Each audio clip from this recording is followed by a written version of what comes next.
রব্বুল আলামিন ইরশাদ করছেন, ওয়ামা আরসালনাকা ইল্লা রাহমাতাল লিল আলামিন। মুখস্থ আছে না সবার?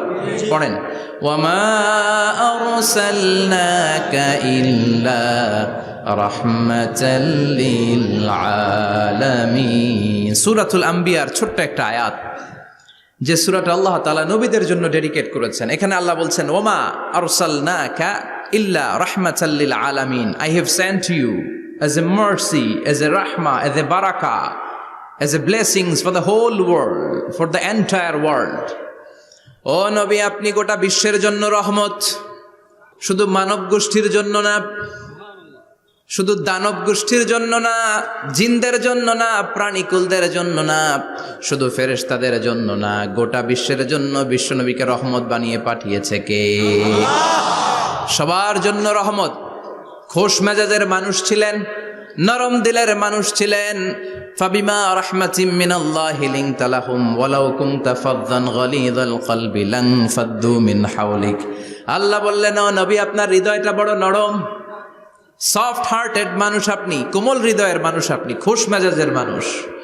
বিশ্বনবী এত খোশ মেজাজের মানুষ ছিলেন, বিশ্বনবী যেখানেই যেতেন ওখানে মানুষের ভিড় হয়ে যেত। যেখানেই যেতেন পিছু পিছু লোকজন ছুটতো, কারণ খোশ মেজাজের তো, সফট হার্টেড, হৃদয়টা কোমল, ওনার সাথে কথাই বলতে মনে চায়, টাইম পাস করতে মনে চায়। আল্লাহু আকবার।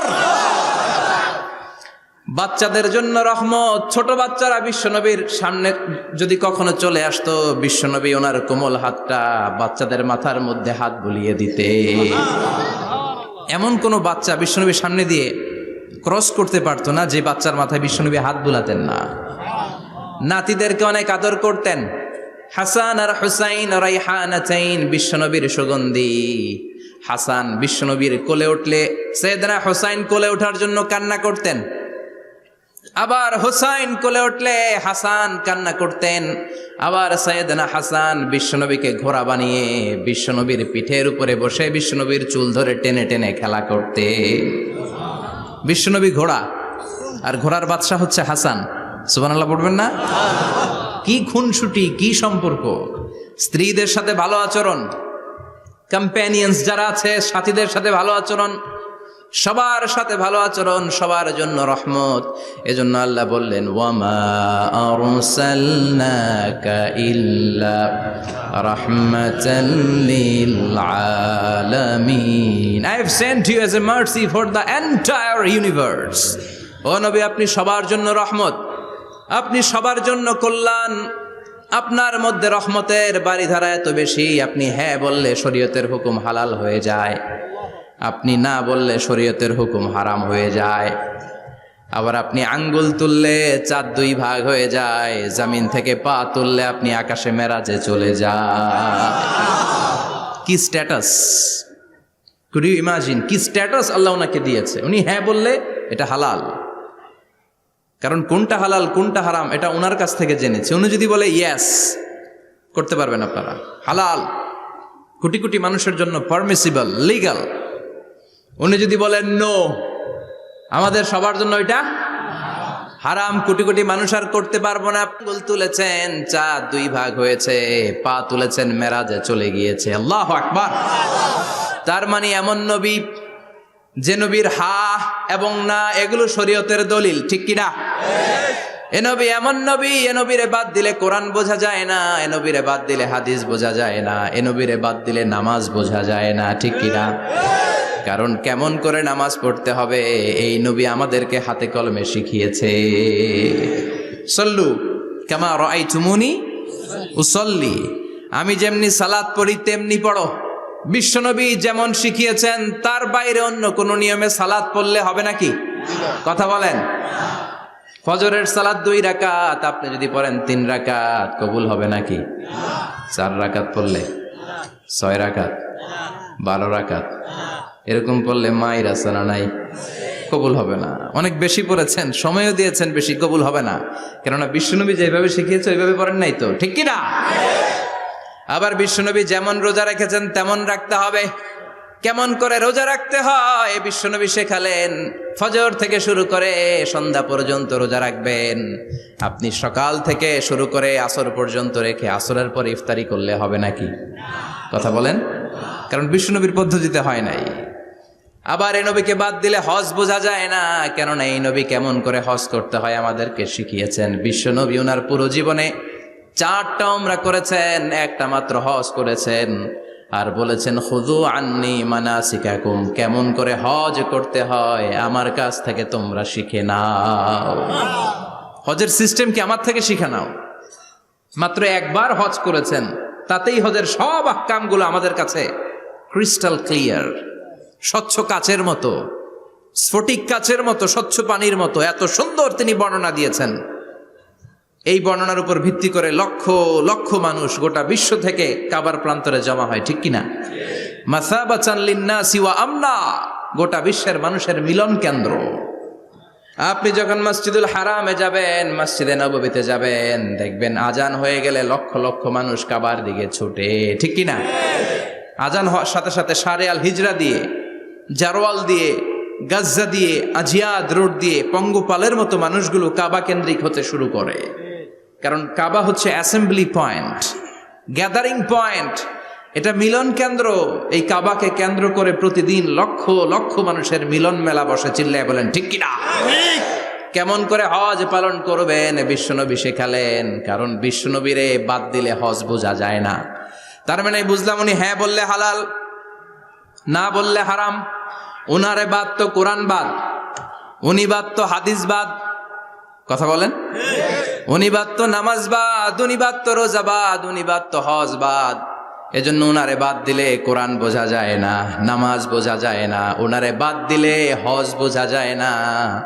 তাই উনার সাথে যারা বেয়াদবি করবে ওদেরকেও এমনি এমনি ছেড়ে দেয়া যায় না। বিশ্বনবীর সাথে যদি বেয়াদবি করে এটা অনেক বড় ধরনের বেয়াদবি, এটা রাষ্ট্রীয় আইন করে ওকে শাস্তি দিতে হবে, ঠিক কিনা? বিশ্বনবীর বিরুদ্ধে যদি ব্লগে কিছু লিখে, কেউ ব্লগ লিখে, বিশ্বনবীর পারিবারিক জীবন নিয়ে যদি কেউ কটু কথা বলে, বাজে মন্তব্য করে, বিশ্বনবীর ব্যাপারে যদি শাহবাগের চত্বর থেকে, প্রজন্ম চত্বর থেকে কোনো কথা বলে, ওই বেয়াদবগুলারে ফাঁসির রশিতে ঝুলানোর দরকার আছে না নাই?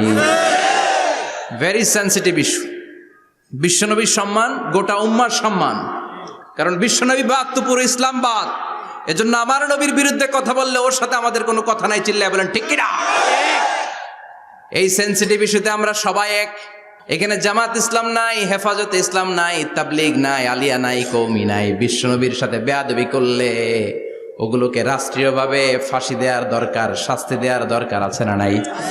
সবাই একমত? এই বেয়াদবগুলোর সাথে আমাদের কোনো সম্পর্ক নাই। চিল্লায় বলেন ঠিক কিনা? এই বেয়াদবগুলো যদি নবীর ব্যাপারে আর কিছু বলে সবাই মাঠে নামতে রাজি আছেন তো? এদের বিরুদ্ধে মুষ্টিবদ্ধ হাত নিয়ে ময়দানে থাকতে রাজি আছো তো মুসলমান? কারা কারা রাজি হাত তুলে আল্লাহর দেখা।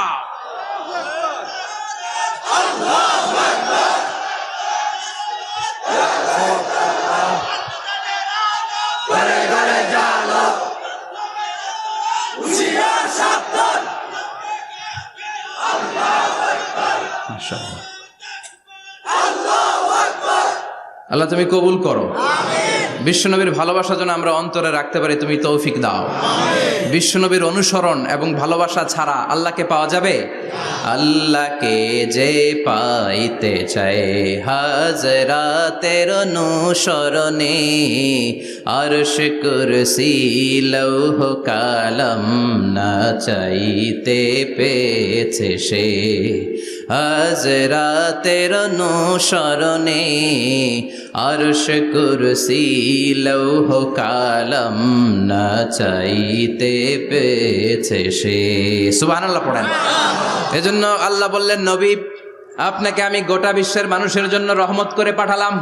আবার আপনার চরিত্রটা গোটা বিশ্বের মানুষের জন্য আমি মডেল করে দিলাম। আল্লাহু আকবার। ওয়া ইন্নাকা লাআলা খুলুকিন আযীম। ও নবী, চমৎকার একটা চরিত্রের উপরে আমি আপনাকে প্রতিষ্ঠিত রেখেছি। And verily you are on a very good standard of character. ও নবী, আপনার চরিত্রটা বড় সুন্দর। আপনার চরিত্রের মতো গোটা বিশ্বের কারো চরিত্র হতে পারে না। পা থেকে মাথা পর্যন্ত বিশ্বনবীর চরিত্রে একটা কালো দাগ বসানোর মতো ক্ষমতা কারো আছে নাকি? কারণ বিশ্বনবীর চরিত্র হলো কোরআনের চরিত্র। মা আয়েশাকে বলা হলো, মা আমাদের পেয়ারা নবীর চরিত্র কেমন ছিল আমাদেরকে বলে শোনান। মা আয়েশা বললেন, ও সাহাবীরা, বিশ্বনবীর চরিত্র ছিল কোরআনের চরিত্র। কানা খুলুকুহু আল কোরআন, বিশ্বনবীর চরিত্র ছিল কোরআনের চরিত্র। পুরো কোরআনে 30 পারাতে থিওরিটিক্যালি যা বলে শোনানো হয়েছে, বিশ্বনবীর জীবনীতে চরিত্রে প্র্যাকটিক্যালি ওই সব কিছু করে দেখানো হয়েছে। পুরো কোরআনে 30 পারাতে থিওরিটিক্যালি যা বলা, বিশ্বনবীর চরিত্রে প্র্যাকটিক্যালি সেটা করে দেখানো। সুবহানাল্লাহ, বাড়িতে যে বলেন। আবার বিশ্বনবীর আরেক স্ত্রী উম্মে সালামা বলতেন, ইনদামা ইয়ামশি রাসূলুল্লাহ আলাল আরদি কাআন্নাল কুরআনা ইয়ামশি আলাইহি, যখন বিশ্বনবী রাস্তার উপর দিয়ে হেঁটে যেত মনে হয় কোরআন শরীফটা রাস্তার উপর দিয়ে হেঁটে হেঁটে যায়। কোরআনুল কারীম রাস্তা দিয়ে হেঁটে হেঁটে যাচ্ছে, মনে হচ্ছে যে এটা বিশ্বনবী নয়, এটা জীবন্ত কোরআন। পড়েন আল্লাহু আকবার। এজন্য এই নবীকে আল্লাহ এমন স্ট্যাটাস দিয়েছেন, পৃথিবীর কোন নবীকে তেমন স্ট্যাটাস দিয়েছে নাকি? এই নবীকে আল্লাহ এমন মর্যাদা দিয়েছে, গোটা বিশ্বের কাউকে এমন মর্যাদা দিয়েছে নাকি? এমন কিছু গুণাবলী, ক্যারেক্টারিস্টিক্স আল্লাহ বিশ্ব নবীকে দিয়েছে, পৃথিবীর কোন নবীকে সেগুলো দেয় নাই। সুবহানাল্লাহ। খুশি না বেজার? খুশি তো সবাই। কি দিয়েছেন, কি স্পেশাল এক্সট্রা স্ট্যাটাস আল্লাহ তাআলা বিশ্ব নবীকে দিয়েছেন আমরা শুনি।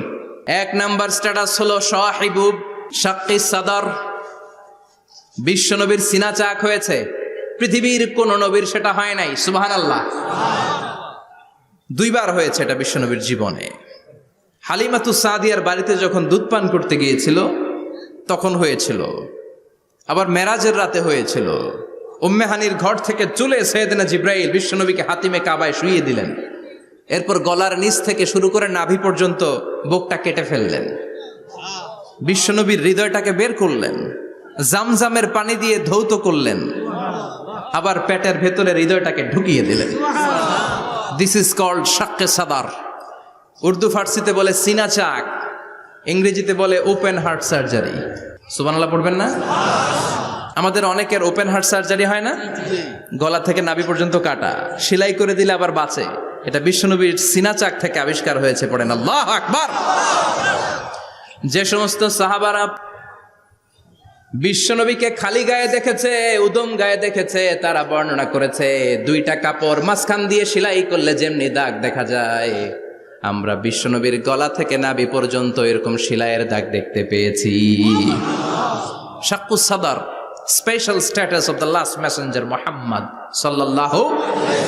আর কোন নবীকে আল্লাহ এটা দেয় নাই। খুশি না বেজার? আবার উনি হলেন সাহিবুল মেরাজ। উনার মেরাজ হয়েছে, আর কোন নবীর হয়েছে নাকি? কথা বলেন। বিশ্বনবীর হৃদয়টা বড় ভাঙা, কলিজার টুকরা স্ত্রী খাদিজা নাই, যাকে সবচেয়ে ভালোবাসতেন, সবচেয়ে প্যার করতেন, যাকে মাহাব্বাত করতেন। এবং সাইয়েদাতুনা খাদিজার জন্য বিশ্বনবী মা আয়েশাকে ধমকও দিয়েছেন। সাইয়েদাতুনা খাদিজার কথা যখন বিশ্বনবী বলে বেড়ায় মা আয়েশার কাছে, খাদিজার কথা বললে মা আয়েশা বলতেন, ও নবী, কোন জাহিলি যুগে এক বুড়ি মহিলার সাথে আপনার বিয়ে হয়েছিল, মরে গিয়েছে, কবরে শুয়ে আছে। ওই মহিলার পরে কত সুন্দরী সুন্দরী নারীরা আমরা আপনার ঘরে আসলাম, তারপরে ওই বুড়ির কথা আমাদেরকে বলেন কেন? ওই বুড়ির কথা শোনান কেন? বিশ্বনবী রেগে গেলেন। সাইয়েদাতুনা খাদিজাকে বুড়ি বলার কারণে বিশ্বনবী মা আয়েশার চোয়ালটা এইভাবে চেপে ধরেছে। কোনোদিন স্ত্রীর গায়ে হাত তোলেননি, শুধু এই একবার খাদিজাকে বুড়ি বলার কারণে মা আয়েশার থুতনি চেপে ধরেছিলেন। আল্লাহু আকবার। আবার বিশ্বনবী বলতেন, রুজিকতু হুব্বাহা, খাদিজার ভালোবাসা আল্লাহ আমার হৃদয়ে ঢুকিয়ে দিয়েছে। আবার বিশ্বনবী দোয়া করলে বলতেন, ও আল্লাহ, ওই কিয়ামতের ময়দানে যেদিন বন্ধু বন্ধুরে চিনবে না, বাবা ছেলেরে চিনবে না, মা তার মেয়েরে চিনবে না, পীর সাহেব মুরিদরে চিনবে না, মুরিদ পীর সাহেবরে চিনবে না, ওই কঠিন দিনে যেন আমি আমার কলিজার টুকরা খাদিজারে ভুলে না যাই। ওই কঠিন দিনে আমি যেন আমার খাদিজারে চিনতে পারি। সুবহানাল্লাহ। তার মানে ভালোবাসা বেশি না কম? সাইয়েদাতুনা খাদিজা ইন্তেকাল করলেন, জাবালে হাজুনের পাশে ওনার কবর। যারা হজ উমরা করতে গিয়েছেন দেখেছেন না? মক্কা একটা কবর আছে, এটা মাকবারাতুল মাআলা। মাআলা, কিন্তু এটারে বাংলাদেশিরা বলে জান্নাতুল মুআল্লা।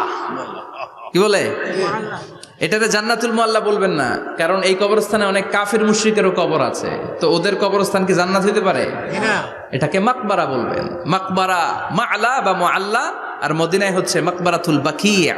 মুআল্লা কবরস্থান মক্কায়, আর বাকি কবরস্থান মদিনায়। এর পাশে বিশাল এক পাহাড়, হেরেম শরীফ থেকে দেখা যায় জাবালে হাজুন, এর পাদদেশে বিশ্বনবী নিজ হাতে সাইয়্যিদাতুনা খাদিজাকে কবর দিয়েছেন। কবর দিয়ে সবাই চলে যায়, বিশ্বনবী যায় না। দাঁড়িয়ে দাঁড়িয়ে কাঁদতে লাগলেন। সাইয়েদনা আবু বকর বলে, নবী চলেন ঘরে ফিরে যাই। বিশ্বনবী বললেন, তুমি যাও, আমি যাব না। যেই মহিলাটাকে এইমাত্র কবর দিলাম সাধারণ মহিলা না, আমার বিপদের দিনের সঙ্গিনী খাদিজা। আজীবন আমাকে ছাতার মতো শেল্টার দিয়েছে, সমস্ত সম্পদ আমার পায়ের সামনে বিছিয়ে দিয়েছে রে আবু বকর। কি প্যার করতেন বিশ্বনবীকে। সাইয়েদাতুনা খাদিজা ইন্তেকাল করলেন, চাচা আবু তালেব ইন্তেকাল করলো। দাওয়াত দেওয়ার জন্য বিশ্বনবী ওই তায়েফের ময়দানে গেলেন। তায়েফের ছেলেরাও পাথর মেরে বিশ্বনবীর দেহটারে ঝাঁঝরা করে দিল। বলেন ঠিক কিনা? খেয়ে না খেয়ে দিন প্রচারের কাজে নিজেকে দিয়েছ বিলিয়ে।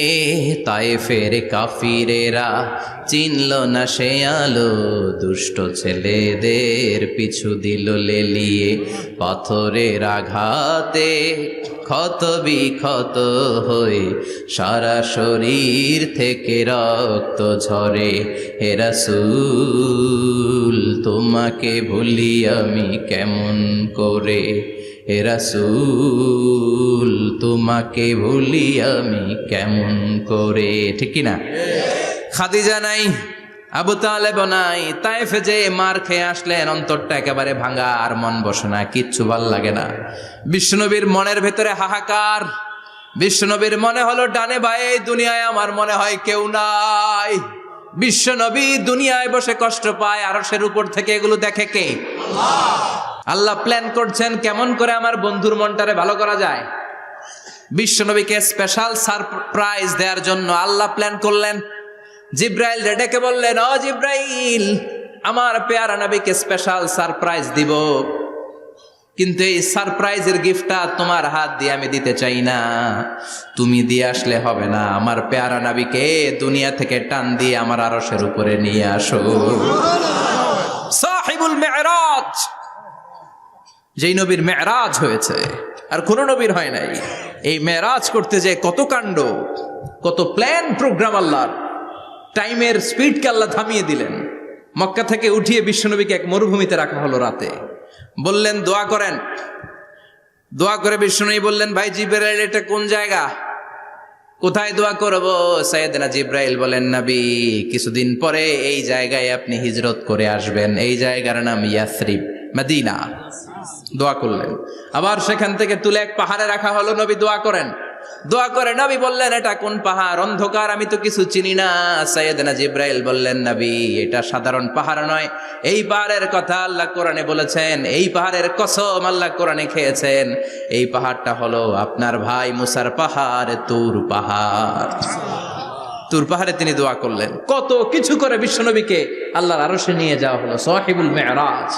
বিশ্বনবী ছাড়া আর কোন নবীর কি এরকম মেরাজ হয়েছে? সবাই বলেন হয়েছে। এরপর উনি হলেন সাহিবুস শাফা, শাফাতের মালিক। বিশ্বনবী ছাড়া কিয়ামতের ময়দানে কেউ আমাদের জন্য সুপারিশ করতে পারবে? পাগল হয়ে যাব আমরা।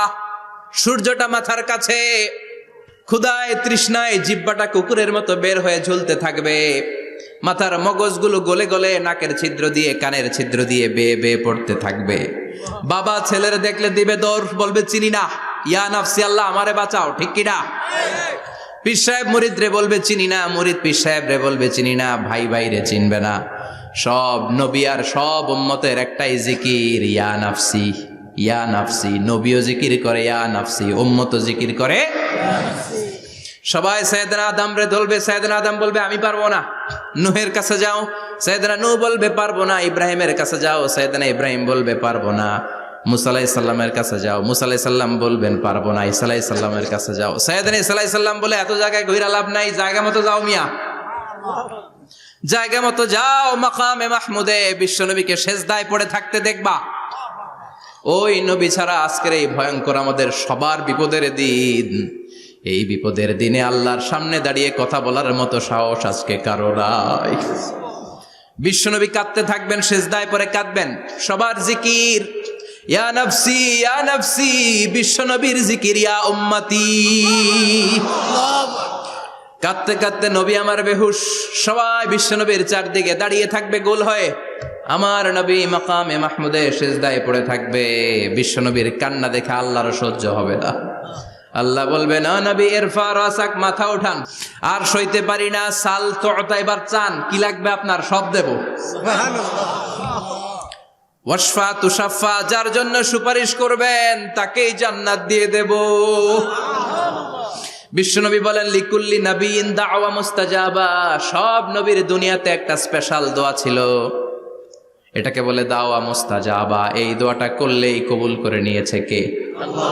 সব নবীর ওই দোয়াটা দুনিয়াতেই করেছেন, শুধুমাত্র কেবলমাত্র বিশ্বনবী তার স্পেশাল দোয়াটা আজ পর্যন্ত এখন পর্যন্ত করে নাই। বিশ্বনবী বলেন ওয়া ইন্নী আখতাবিউ দাওয়াতি শাফাআতান লি উম্মতি ইয়াউমাল কিয়ামাহ, আমি আমার দোয়াটা, আমি আমার স্পেশাল সাপ্লিকেশনটা কিয়ামতের দিন কঠিন মুসিবতের কালে তোমরা যখন বিপদে পড়ে যাবা, আমার স্পেশাল দোয়াটা ওই দিন করে আমি তোমাদের সুপারিশ করে জান্নাতে পাঠায়া দেব। সাহিবুশ শাফাআহ, বিশ্বনবী ছাড়া কথা বলার মতো ক্ষমতা, স্পর্ধা, সাহস সেদিন কারো থাকবে না। চিৎকার করে বলেন ঠিক কি না? আবার উনি সাহিবুল কাউসার, উনি কাউসারের মালিক। আল্লাহ ওনাকে কাউসার দিবেন। অন্য নবীদেরও দিছে না? কথা বলেন, কাউসার দিয়েছে? কি মজার পানি, আহলা মিনাল আসাল, মধুর চাইতেও মিষ্টি, সুইটার দেন হানি, মধুর চাইতেও মিষ্টি। আব্রাদু মিনাস সালজ, বরফের চাইতেও ঠান্ডা। আবিয়াদু মিনাল লাবান, দুধের চাইতেও সাদা। এক ঢোক যে পান করবে আজীবনের জন্য তৃষ্ণা চলে যাবে। সাহিবুল কাউসার, তৃষ্ণার চোটে আমরা পাগল পারা হয়ে বিশ্বনবীর কাউসারের দরবারে যাব। বিশ্বনবী পেয়ালার মধ্যে করে করে আমাদেরকে কাউসার পিলাবেন। এই কাউসারের ক্ষমতাও রব্বুল আলামিন পৃথিবীর কোন নবীকে দেন নাই। সব নবীরাও বিশ্বনবীর কাছে চেয়ে চেয়ে কাউসার সেদিন খাবে। সুবহানাল্লাহ পড়বেন না? সাহিবুল কাউসার, সাহিবুল মিরাজ, সাহিবুশ শাফাআহ, সাহিবুল মাকাম আল মাহমুদ। আজানের পরে দোয়াতে বলি না আতি মুহাম্মাদিনিল ওয়াসিলাতা ওয়াল ফাদিলা ওয়া বা'আথ মাকামান মাহমুদা। ও আল্লাহ, আমার নবীর আপনি মাকামে মাহমুদ দেন। মুফাসসিরিন ইকরাম, মুহাদ্দিসিন ইকরাম এই মাকামে মাহমুদ কি এটার ব্যাখ্যা করতে যে হয়রান হয়েছেন। কেউ বলেছেন কিয়ামতের ময়দানে বিশাল একটা সিংহাসন, কেউ বলেছে জান্নাতের মধ্যে একটা সিংহাসন, কেউ বলেছে না না, আমার আল্লাহর আরশের পাশে স্পেশাল একটা জায়গা আছে, ওই জায়গাটার নাম হলো মাকামে মাহমুদ। ওখানে বিশ্বনবী বসবেন। এই নবীর সাথে কারো স্ট্যাটাসের কোনো তুলনা চলে? কথা বলতে হবে। এই নবীরে গালি দিলে কলিজায় আগুন লাগে না?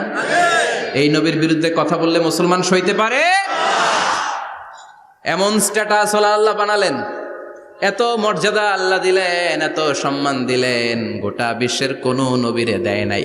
আবার বিশ্বনবী বলতেন নুসিরতু বির-রু'বি মাসিরাতা শাহর, আমাকে আল্লাহ ভয় দিয়ে সাহায্য করেছেন। আমি যেই জায়গায় দাঁড়িয়ে থাকি, আমার ডানে বায়ে সামনে পেছনে 1 মাসের জায়গা পর্যন্ত কোনো কাফির আমার সামনে আসতে পারে না ভয়ে। 1 মাসের জায়গা পর্যন্ত কোনো কাফির যদি দাঁড়ায় থাকে, বিশ্বনবীর জন্য ভয়ে তার কলিজায় ধুকধুকানি শুরু হয়ে যায়। ধরেন আমি ওনারে ভয় পাই, কাছে আসলেই না ভয়, দূরে গেলে তো আমি পালোয়ান, ঠিক কিনা? উনি আছে কোম্পানিগঞ্জ বাজারের ওইদিকে, আমি এদিকে, আমি পালোয়ান, স্বাস্থ্যের সমস্যা নাই, ঠিক কিনা? কারণ কাছে নাই। কিন্তু বিশ্বনবী এমন পাওয়ারফুল ছিলেন, কাছে আর দূরে কোনো কথা না, ডানে বায়ে সামনে পেছনে 1 মাসের দূরত্ব। এই লোকেশনের মধ্যে যদি কোনো কাফির মুশরিকের আন্ডা বাচ্চা থেকে থাকে, বিশ্বনবীর ব্যাপারে ভয় তাদের অন্তরের মধ্যে ঢুকিয়ে দেয় কে? এজন্য বিশ্বনবীর সাথে কারো মর্যাদার কোনো তুলনা চলে। বিশ্বনবী আমাদের মডেল। আমাদের মডেল কে? কথা বলেন, সবাই বলেন। আপনাদের মনোযোগ আছে না গেছে? জিমাই পড়তেছেন মনে হয়। এটা কিন্তু ক্লাস। আমি সবসময় বলি আমার আলোচনা ক্লাসের মতো মনে করবেন, because I consider all the sitting person in front of me beside me as a student. আমি যখন কথা বলি সবাইকে আমি স্টুডেন্ট ভাবি, আমাকে শিক্ষক ভাবি। আমার আগে যিনি কথা বলেছেন তখন উনি ছিলেন আমাদের শিক্ষক, আমার পরে কেউ বললে উনি শিক্ষক, আমরা ছাত্র, ঠিক কিনা? কোরআনের ছাত্র হয়ে বাঁচলেও লাভ, মরলেও লাভ, ঠিক কিনা? হাতি মরলেও লাখ টাকা, ঠিক কিনা? কোরআনের স্টুডেন্ট বাঁচলেও লাভ, কোরআনের ছাত্র হয়ে মরলেও। এজন্য শেষ পর্যন্ত মনোযোগের সাথে কথাগুলো শুনতে হবে জীবন পরিবর্তন করার জন্য। রাজি আছেন তো? ঘুমে ধরে নাই তো? কষ্ট হলে আমাকে জানাবেন। কষ্ট হচ্ছে না তো? তাকবীর পড়েন, লিল্লাহে তাকবীর, লিল্লাহে তাকবীর। বিশ্বনবী আমাদের মডেল, ঠিক কিনা? সবাই একমত? দ্বিমত নাই কেউ? অন্য কেউ আমাদের মডেল নাই? শাহরুখ খান, আমির খান, সালমান খান, কেউ আমাদের মডেল না। আমাদের মডেল হচ্ছে বিশ্বনবী, ঠিক কিনা? এজন্য আসুন বিশ্বনবীর জীবনী থেকে কিছু মেসেজ আমরা নেই, কিছু শিক্ষা আমরা নেই, যাতে করে জীবনটাকে এনলাইটেন করা যায়, আলোকিত করা যায়। আমরা এই মাহফিলগুলোতে এসেছি আলোকিত হতে, নাকি? আলোকিত মানুষ হয়ে ফিরে যাব। এসে কিছু স্লোগান দিব, হুজুরের চেহারা দেখবো, হুজুরের সাথে মুসাফা করার জন্য। No, no way. এগুলোর জন্য মাহফিল নয়। Consider this programme as a class, as a seminar. স্পিকাররা আসবে, কোরআন সুন্নাহর আলোকে কথা বলবে, এগুলো আমরা শুনবো, নোট ডাউন করব, মানার চেষ্টা করব, ঠিক কিনা? মানতে রাজি আছেন তো? সবাই রাজি? সবাই? আল্লাহ তুমি কবুল কর, আমিন। আজকে বিশ্বনবীর জীবনী থেকে 3টা কথা শুনবো। এই 3টা কথা শুনে মানার চেষ্টা করব, তারপরে আমরা একসাথে বিদায় নিব। পড়েন ইনশাআল্লাহ। প্রথমে জানবো আমার নবী দেখতে কেমন ছিলেন। জানতে মনে চায় না? চাঁদের চেয়ে সুন্দর ছিলেন, ঠিক কিনা? চাঁদের চেয়ে সুন্দর তুমি নবী আমার কামলিওয়ালা। চাঁদের চেয়ে সুন্দর তুমি নবী আমার কামলিওয়ালা। দু জাহানের বাদশাহ তুমি প্যারা নবী সাল্লে আলা। দু জাহানের বাদশাহ তুমি প্যারা নবী সাল্লে আলা। চাঁদের চেয়ে সুন্দর তুমি নবী আমার কামলিওয়ালা, ঠিক কিনা? আমরা হাদিসের আলোকে দেখার চেষ্টা করব আসলে তিনি কতটা সুন্দর ছিলেন। তাহলে প্রথমে শুনবো উনি দেখতে কেমন ছিলেন, তারপর শুনবো ওনার আচরণ কেমন ছিল। দেখতে কেমন ছিলেন মানে বাহিরটা কেমন, আর আচরণ মানে ভিতরটা কেমন, ঠিক কিনা? 3 নম্বরে আমরা শুনবো ওনার মেধা, বুদ্ধি, ইন্টেলেকচুয়াল ক্যাপাসিটি কেমন ছিল। কষ্ট হয়ে যাচ্ছে না তো? আলোচনা কঠিন মনে হচ্ছে? তাহলে প্রথমে শুনবো ফিজিক্যাল ক্যারেক্টারিস্টিক্স, তারপরে শুনবো বিহেভিয়ারিয়াল ক্যারেক্টারিস্টিক্স, এন্ড ফাইনালি আমরা শুনবো ইন্টেলেকচুয়াল ক্যারেক্টারিস্টিক্স। প্রথমে শুনবো দেখতে কেমন, তারপরে শুনবো আচরণ কেমন, এরপরে শুনবো বুদ্ধি কেমন। পড়ান ইনশাআল্লাহ। শুনতে রাজি আছেন তো? প্রথম পয়েন্টে আমরা শুনবো আমার নবী দেখতে কেমন ছিলেন।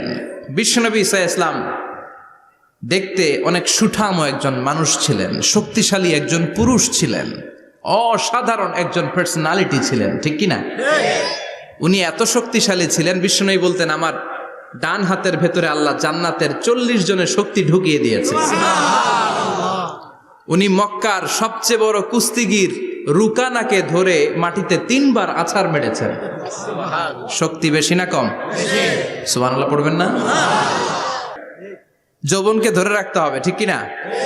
কারণ যুবকরা যদি ভালো পথে চলে ভালো থাকবে বাংলাদেশ। যুবক যদি পথ হারায় হায় হায় করবে বাংলাদেশ, ঠিক কিনা? যুবকদের মধ্যে আছে প্রাণ ঢালা শক্তি আর উচ্ছ্বাস।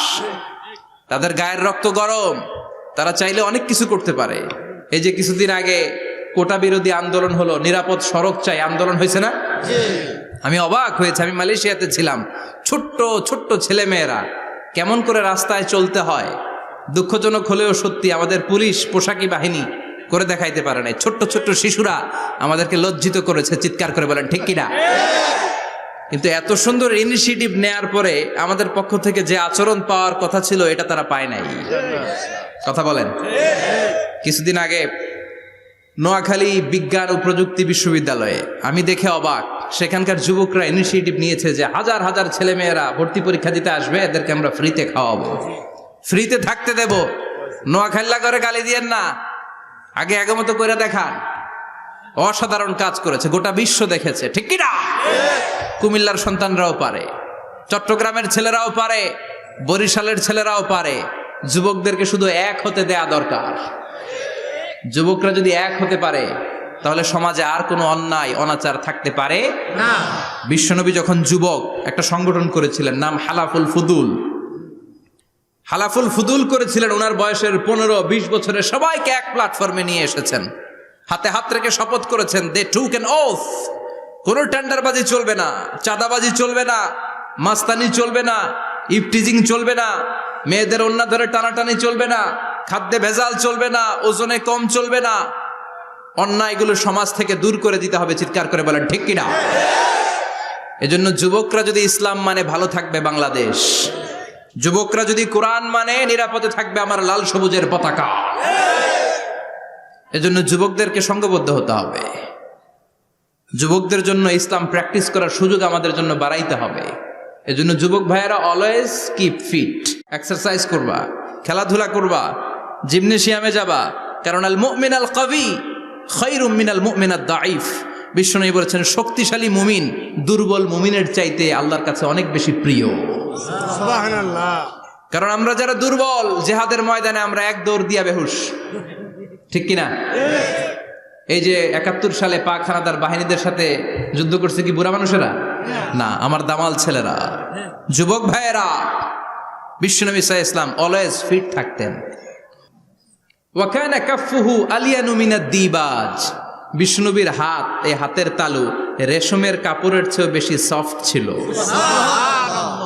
সফটার দেন সিল্ক, সফটার দেন সিল্ক, সিল্কের চাইতে বেশি সফট। সিল্কের কাপড় চিনেন না? জর্জেটের কাপড় ধরতে কোমল লাগে, মোলায়েম লাগে। বিশ্বনবীর হাতের তালু এর চাইতেও মোলায়েম। এই জন্য এই মোলায়েম হাত যদি কেউ মুসাফা করার সুযোগ পাইতো, কেউ আর হাত ছাড়তে চাইতো না। আর বিশ্বনবীর অভ্যাস ছিলেন, বিশ্বনবী কারোর সাথে মুসাফা করলে, যার সাথে মুসাফা করেছেন উনি হাত টেনে না নিলে বিশ্বনবী ওনার হাত টেনে নিতেন না। আল্লাহু আকবার পড়বেন না? কি অসাধারণ ব্যক্তিত্ব ছিল, হাতের তালু ছিল softer than silk.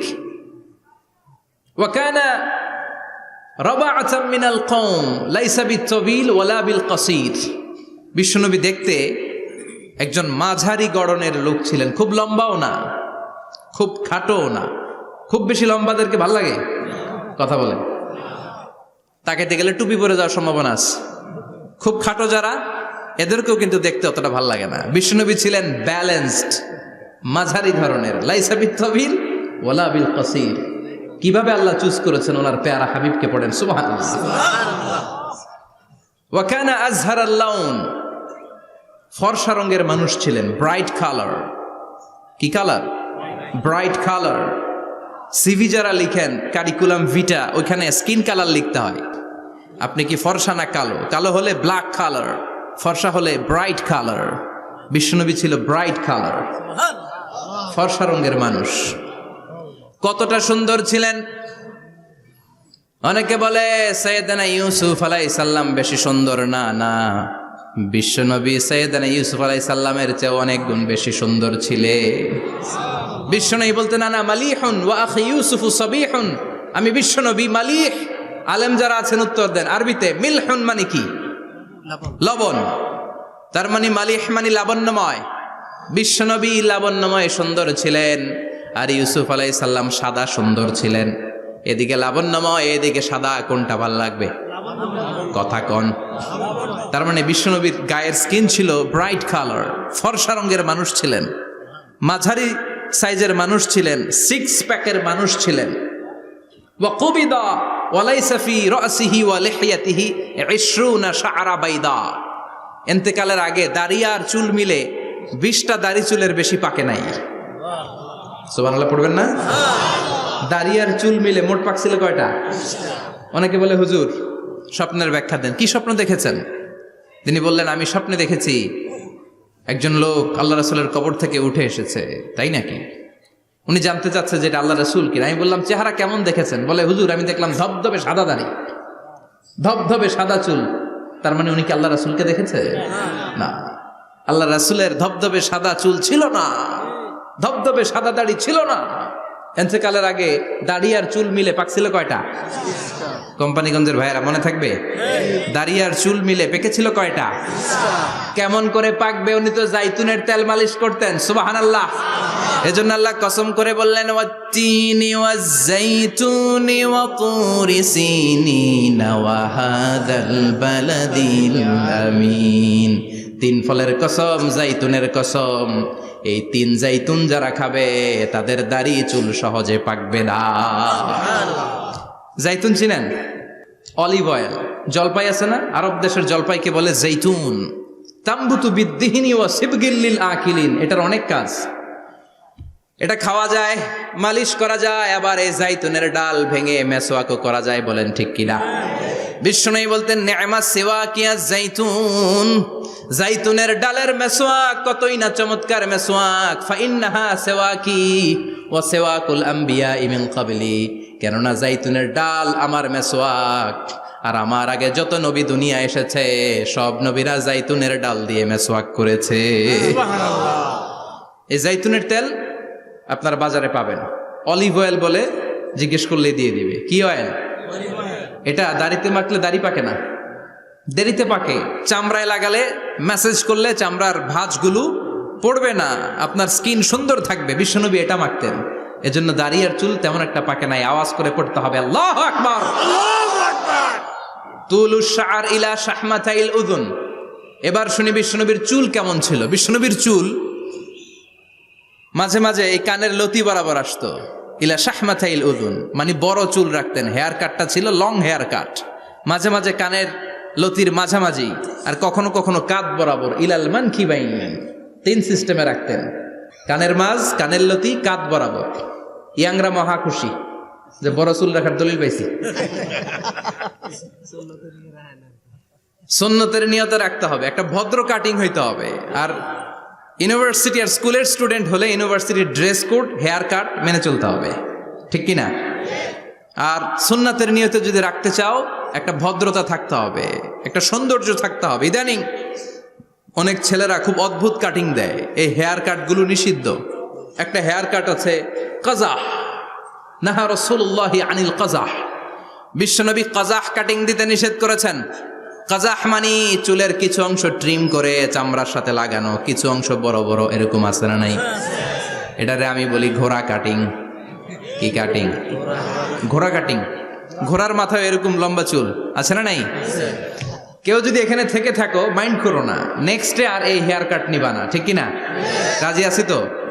আমার যুবকরা পছন্দ করে বেশি, আমিও পছন্দ করি ওদেরকে খুব বেশি। ওরা আমার কথা বুঝে বেশি, আমিও ওদের হৃদয়ের কথা বুঝি বেশি। এজন্য এগুলো ভালোবেসে বলি। যদি কেউ নিয়ে থাকো এই নিষিদ্ধ হেয়ার কাট, সামনে আর নিবা না। ইনশাআল্লাহ পড়ো, আর জোরে ইনশাআল্লাহ।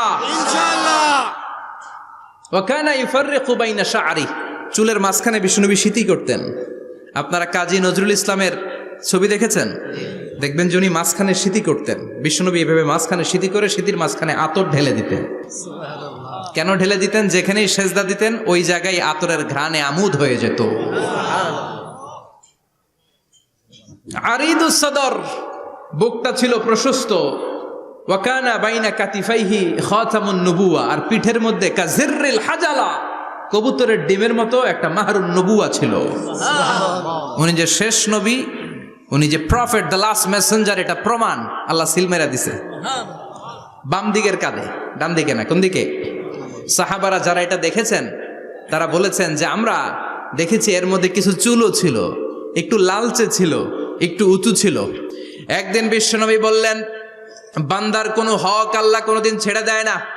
আল্লাহর হক আল্লাহ মাফ করে, বান্দার হকের মাফ নাই। যদিও আমি নবী, আমার উপর যদি কোনো হক থাকে বলো, আমি দিয়ে দেব। কোনো সাহাবী দাঁড়ায় না। এক সাহাবী দাঁড়িয়ে বলল, নবী যুদ্ধের ময়দানে চাবুক চালানোর সময়, লাঠি চালানোর সময় এক কাফেরকে মারতে যে আপনার লাঠির বাড়ি আমার পিঠের মধ্যে পড়েছে। আপনি যেহেতু এই কেসাসটা আদায় করতে চান, আপনার পিঠে আমি লাঠির বাড়ি মেরে এটারে শোধবোধ করে দিতে চাই। সাইয়েদনা ওমরে ফারুক হাতের জামা এরকম পড়তে শুরু করছে, আয় এদিকে আয়, তোরে শোধবোধ করাই।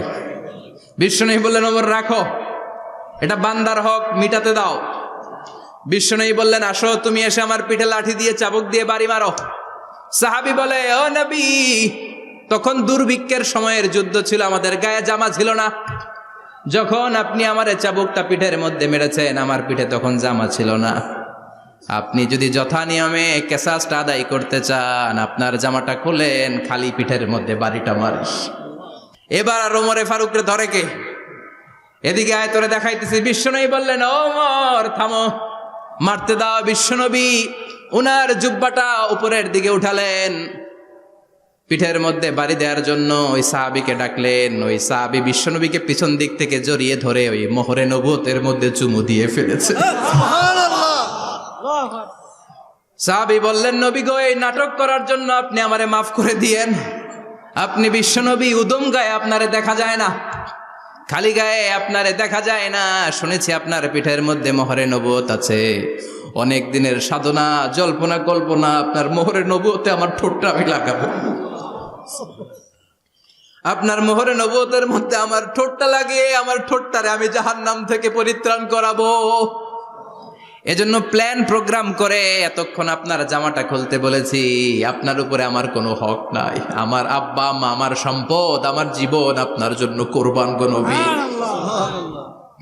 বিশ্বনবীর পিঠে বাম দিকে খাতামুন নবুয়া ছিল, মাহরে নবুয়া। কোন বর্ণনা এসেছে উনি এই মাহরে নবুয়া দিয়ে পিছন দিকে দেখতেন। বিশ্বনবী যখন নামাজ পড়তেন উনি বলতেন, ইস্তাকিমু ওয়া'তাদিলু ইয়ারহামুকুমুল্লাহ, কাতার সোজা করো, ফাঁকা জায়গা বন্ধ করে দাও, কারণ আমি সামনে যেমনি দেখি পেছনেও তেমনি দেখি। অনেকে বলেন বিশ্বনবী পেছনে দেখতেন এই মাহরে নবুয়তের জায়গাটা দিয়ে, এটা ছিল বিশ্বনবীর behind CC camera, behind close circuit camera. আল্লাহু আকবার। বিশ্বনবী ছাড়া কোন নবীর পিঠে এরকম মাহরে নবুয়া ছিল নাকি? কথা বলেন। এজন্য ওই নবীরে গালি দিলে সহ্য হয়? কথা বলেন, সহ্য হয়? আবিয়াদুল ইবতাইন, বগল ছিল শুভ্র সাদা। আমাদের বগল কি সাদা? দুর্গন্ধ, কুৎসিত, কালো, তাই না? বিশ্বনবীরটা কালো? কথা কন, শুভ্র সাদা। আমরা দোয়া করি এভাবে। বিশ্বনবী মাঝে মাঝে দোয়া করতে করতে বৃষ্টির জন্য যখন দোয়া চাইতেন, আরাফার ময়দানে যখন দোয়া চাইতেন, দোয়া করতে করতে হাতটারে উপরের দিকে করতেন। সবাই এরকম হাত তোলেন, সবাই হাত তোলেন। বিশ্বনবী মাঝে মাঝে আবেগের চোটে এইখান থেকে হাতটা এই জায়গায় নিয়ে যেতেন। সুবহানাল্লাহ। বিশ্বনবী যখন হাত আবেগের চোটে উপরের দিকে উঠাতেন, বিশ্বনবীর বগল দেখা যেত। সাহাবারা বলতেন, হাত্তা ইউরা বায়াদু ইবতাইহি, এই সুযোগে আমরা দেখতাম ওনার বগলটা ধবধবে সাদা, কোনো দাগ ছিল না। মুস্তাওয়াল জাবিন, প্রশস্ত ললাট ছিল। আসাম্মুল আনফ, খাড়া নাক ছিল। বিশ্বনবীর নাক কিন্তু বোচা ছিল না, এরকম চ্যাপটা নাকরে আপনারা কোম্পানিগঞ্জে কি বলেন? চাকমা? কি নাক? হ্যাঁ, বুসা, নাক বুসা বা বোচা। বিশ্বনবীর নাক এই চাকমা স্টাইলে নাক ছিল না, খাড়া ছিল, খাড়া নাক ছিল। সুবহানাল্লাহ পড়ো। মুফাল্লিজুল আসনান, দাঁতগুলো ছিল পরিপাটি।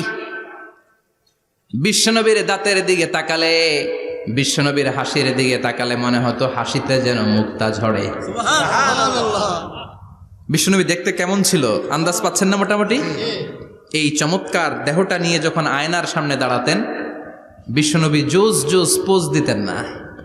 এখনকার ছেলেপেলেরা বলে আয়নার সামনে দাঁড়াইয়া দেই জোস জোস পোজ, আছে না নাই?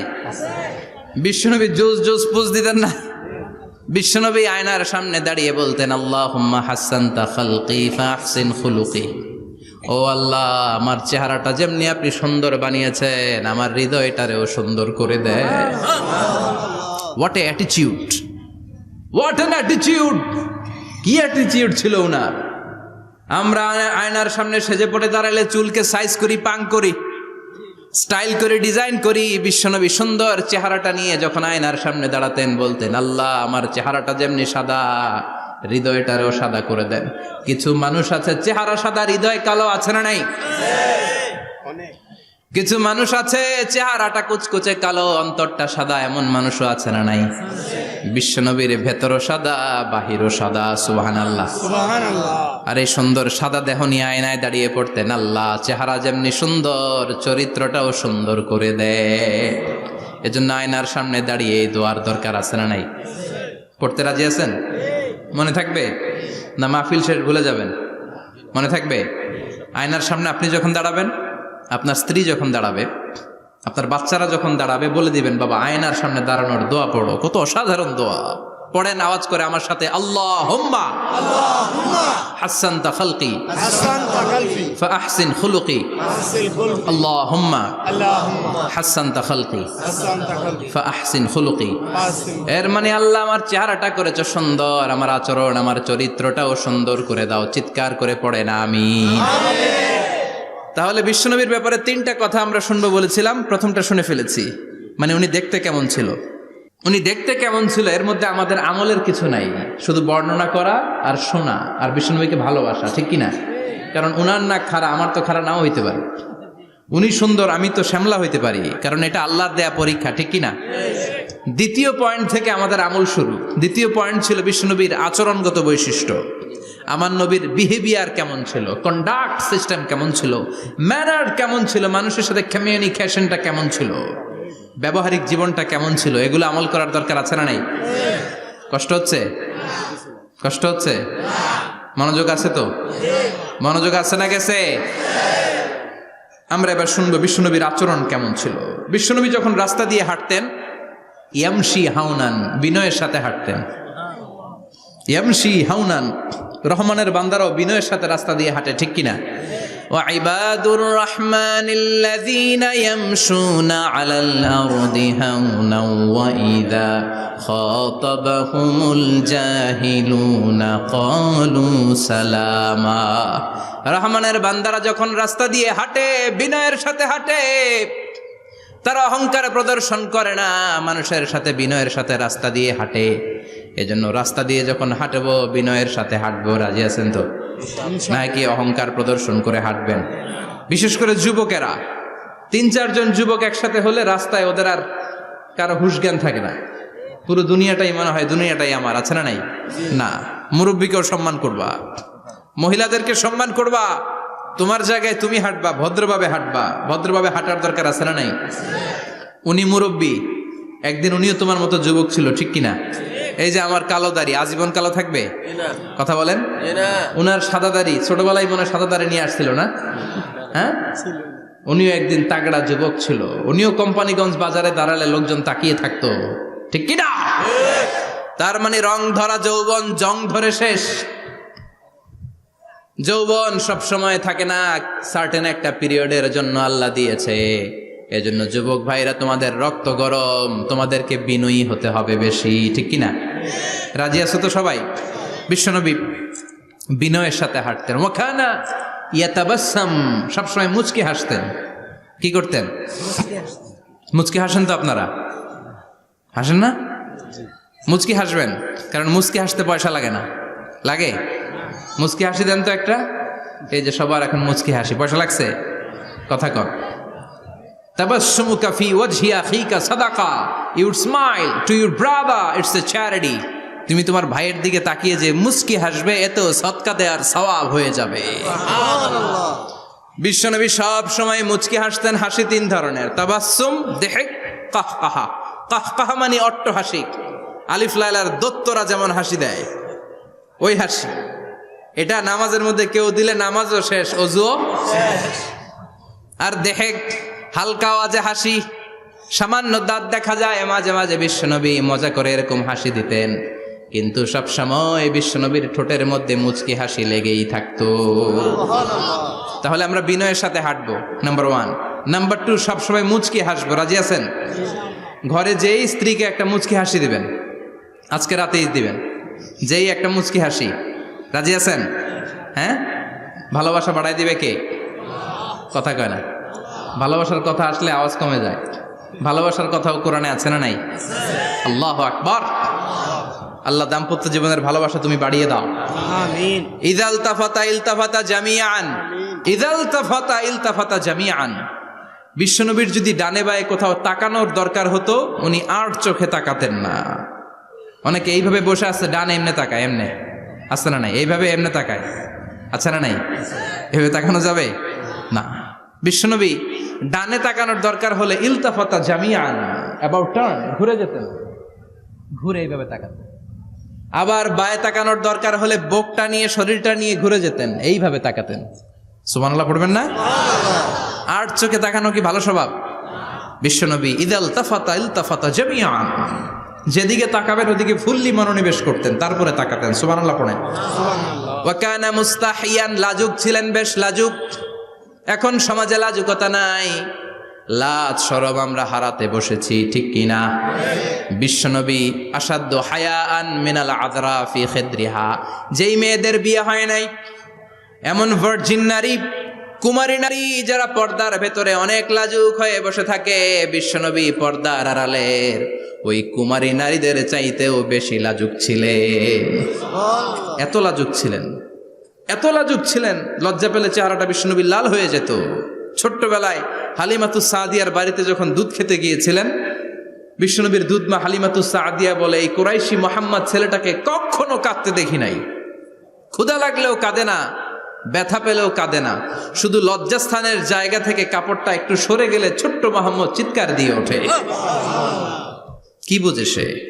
ক্ষুধা লাগলেও কাঁদতো না, ব্যথা পেলেও কাঁদতো না, লজ্জাস্থানের জায়গা থেকে কাপড় সরে গেলে বিশ্বনবী চিৎকার দিয়ে উঠতেন। সুবহানাল্লাহ পড়ে।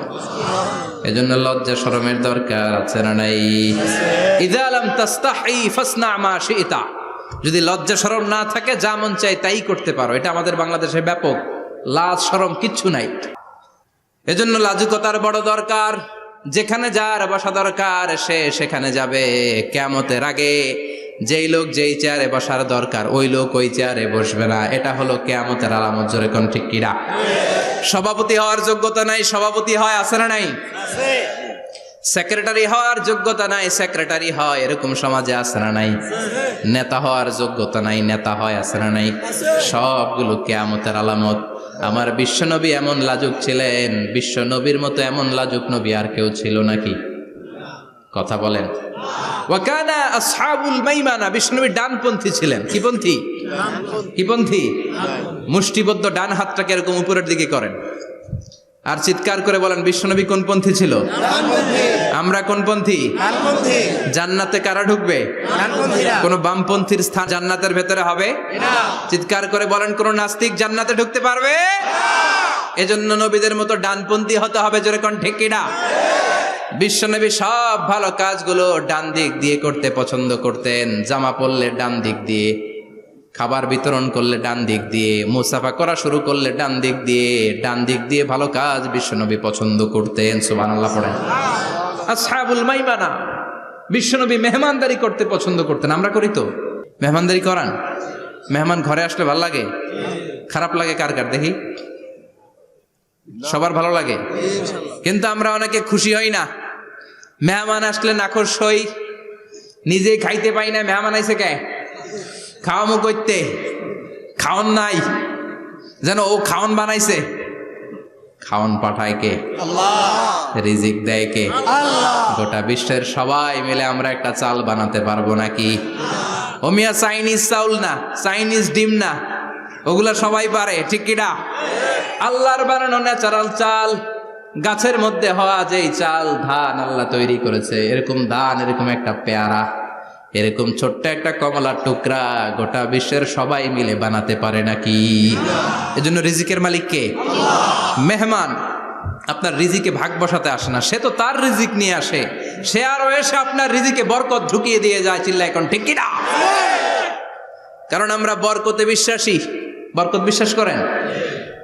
5 লাখ টাকা মাসে কামায়, ডাইন হাতে বা হাতে, আছে না নাই? হালাল হারাম ইচ্ছা মতো কামায়, মাস শেষে কিচ্ছু থাকে না, এরকম ডাকাইত আছে না নাই? হসপিটালের একটা বিল পরিশোধ করতে 3 লাখ চলে যায়, ঋণের বোঝায় জর্জরিত, রাতে ঘুম নাই, তার মানে বরকত নাই। আরেকজনের বেতন 20,000, কয় হাজার? বাড়ি ভাড়া 6,000, বাজার খরচ 6,000, ছেলে মেয়ের স্কুলের বেতন 6,000, বেড়ায় দান করে আরো 1,000, আরো থাকে। সুবহানাল্লাহ পড়েন। দিস ইজ কল্ড বারাকা। 20,000-এর বেতনের ভেতরে বারাকা ছিল। 5 লক্ষ ইনকাম, 1 টাকাও নাই, ঠিক কি না? এজন্য কোটি টাকার মালিক দেখলে মনে করবেন না অনেক সুখ।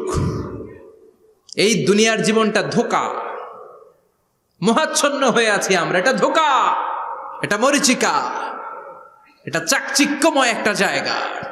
মৃত্যুর পর মনে হবে একটা দুঃস্বপ্ন ঘটেছিল আমার। বিশাল এক জগৎ পড়ে আছে সামনে। দুনিয়াটাই ধোঁকা, দুনিয়াটাই মোহের জায়গা। আমরা সবাই মোহাচ্ছন্ন হয়ে আছি।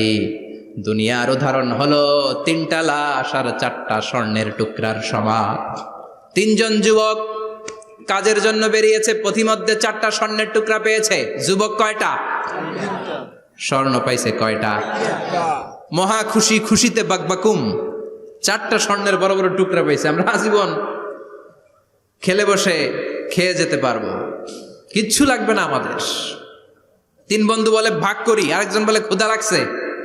একজন যা বাজার থেকে রুটি কিনে নিয়ে আয়, খাওয়ার পরে ভাগ করবো। একজন রুটি কিনতে গেল, শয়তান 2টারে বুঝায়, ওইটারে মারতে পারলে ভাগ বটোয়ারা সহজ হবে। তোরা 2 জন স্বর্ণ 4টা, তুই নিবি 2টা, ও নেবে 2টা। হিসাব সহজ না? 2 বন্ধু প্ল্যান করছে, ওইটারে মাইরা তুই 2টা, আমি 2টা।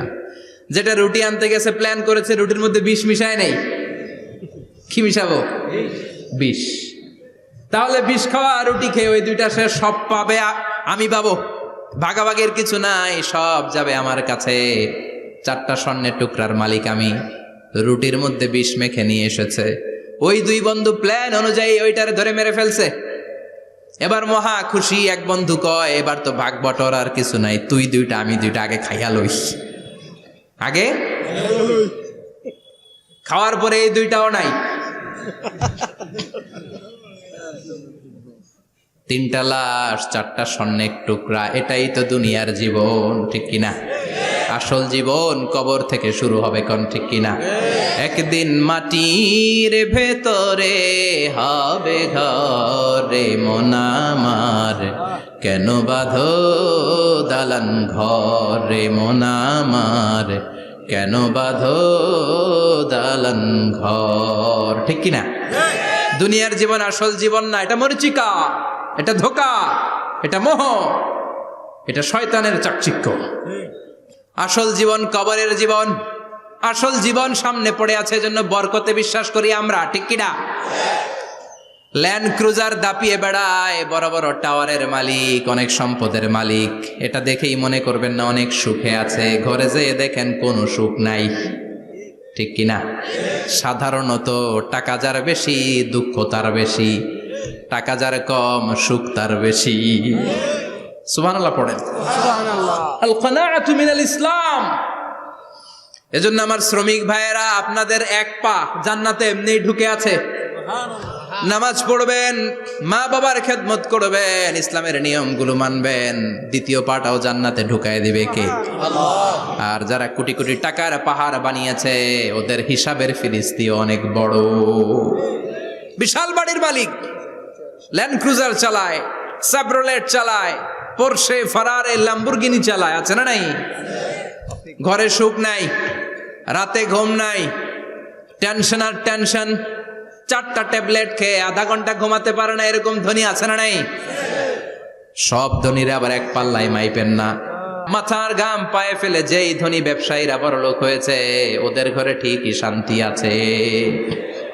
তার মানে টাকা যার বেশি, ওষুধ তার বেশি, কিচ্ছু খেতে পারে না। দেখবেন ধনীদের খাবারের ডায়েটে থাকে ভেজিটেবলস আইটেম, ঠিক কিনা? এমনি হজম হয় না, আবার ডাক্তারের কাছে গেলে বলে কিচ্ছু খাবেন না, খালি ঘাস খাবেন। কি খাবেন?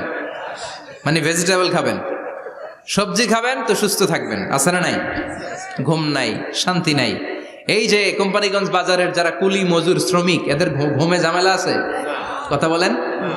ধনী পয়সাওয়ালা কোটিপতি, সে ঘুমের ট্যাবলেট খায়। ঘুমের জন্য যে ট্যাবলেট লাগে রিক্সাওয়ালা ওইটাই জানে না, ঠিক কিনা?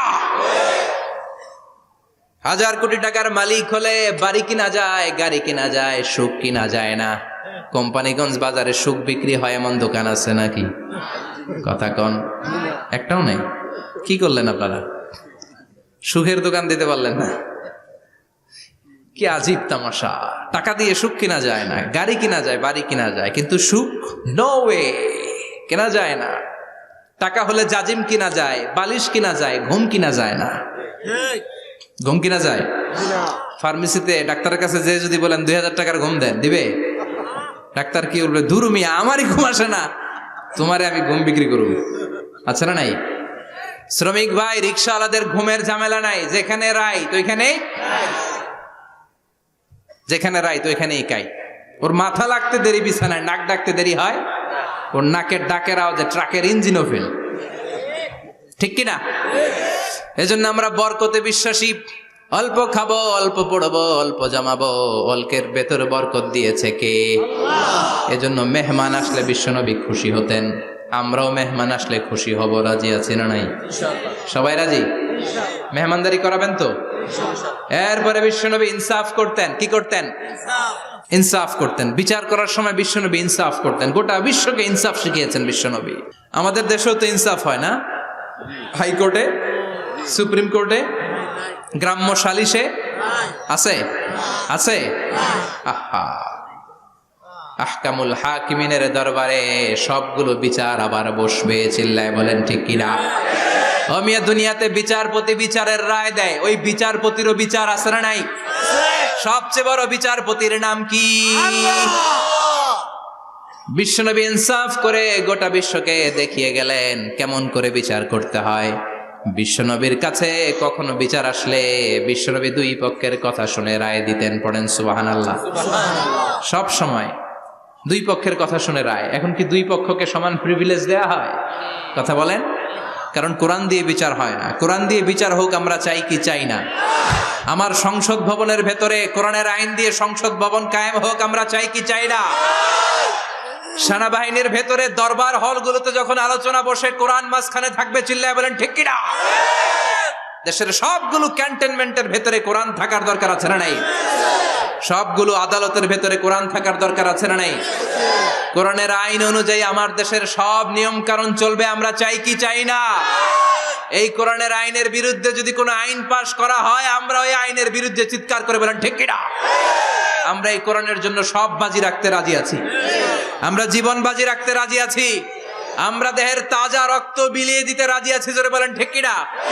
কোরআনের জন্য কে কে ময়দানে থাকতে রাজি আছেন? হাত উঁচু করে আল্লাহরে দেখা।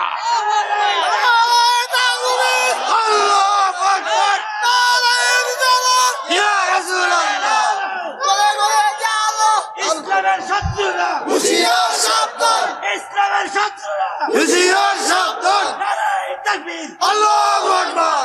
আল্লাহ কোরআনের জন্য যে ভালোবাসাটাকে তুমি কবুল করো। আমরা যেন দেখে যেতে পারি যে এই দেশে কালেমার পতাকা পতপত করে উড়েছে। আমরা যারা ইসলামের পক্ষে, এটাই আমাদের অপরাধ। আমরা ইসলামকে একটা বিজয়ী শক্তি হিসেবে দেখতে চাই। আমরা ইসলামকে পার্লামেন্টের ভেতরে দেখতে চাই। আমরা কালিমার পতাকা পতপত করে উঠছে এটা দেখে যেতে মরতে চাই। চিল্লায় বলেন ঠিক কিনা? বিশ্বনবী ইনসাফ শিখালেন। বিচার আসলে দুই পক্ষের কথা শুনতেন। বিশ্বনবীর স্ত্রী সাওদা এসে বলে, নবী, আমি আপনার কুমারী বউ আয়েশার ঘরে তরকারি নিয়ে গিয়েছিলাম, ঝোল নিয়ে গিয়েছিলাম, কোন বর্ণনায় পায়েস নিয়ে গিয়েছিলাম। তরকারি দেওয়ার পরে আপনার স্ত্রী রেগে বলে, তরকারি দিলা কেন? আমি কি তরকারি রাঁধতে পারি না? আনলা কেন? রাগের চোটে তরকারির ঝোল নিয়ে পায়েস নিয়ে আমার গালের মধ্যে মাখিয়ে দিয়েছে আপনার বউ। আপনি তো শ্রেষ্ঠ বিচারক, ও নবী বিচার করে দেন। দুই বউয়ের মধ্যে ঝগড়া আছে না নাই? বিশ্বনবী সাউদার কথা শুনলেন, মা আয়েশাকে ডেকে পাঠালেন। মা আয়েশারে বললেন, ও আয়েশা, আসলে এমনটা করেছো নাকি? মা আয়েশা বলে, নবী, তখন আমার মেজাজটা বড্ড গরম ছিল, রাগের মাথায় ঝোল নিয়ে আমি সাউদার মুখে লাগিয়ে দিয়েছি। আসলে কাজটা ঠিক হয় নাই, আমারে ক্ষমা করেন। বিশ্বনবী দুইজনের কথা শুনে ঠান্ডা হয়ে বসলেন। সুবহানাল্লাহ। একজনের কথা শুনে রায় দেয় নাই, ঠিক কিনা? দুইজনের কথা শুনে বিশ্বনবী বললেন, আমার আদালতের রায় হচ্ছে কিসাস, টিট ফর ট্যাট। যেমন করেছো তেমন, ঘুষি মারলে ঘুষি, গুতা মারলে গুতা। ঠেলা মারলে ঠেলা, আছে না নাই? সাউদাকে যেমনি তুমি পায়েস মাখিয়ে দিয়েছ, সাউদাও পায়েসের বাটি থেকে কিছু পায়েস নিয়ে আয়েশার গালে মাখো। সুবহানাল্লাহ পড়েন। সাউদাও বিশ্বনবীর রায় অনুযায়ী বাটি থেকে পায়েসের ঝোল নিয়ে মা আয়েশার গালের মধ্যে মেখে দিলেন। মা আয়েশা কি আর করবেন, হেসে দিলেন। সাইয়েদাতুনা সাউদাও হাসলেন, বিশ্বনবীও হাসলেন। আরশের উপর থেকে খুশি হয়ে গেল কে?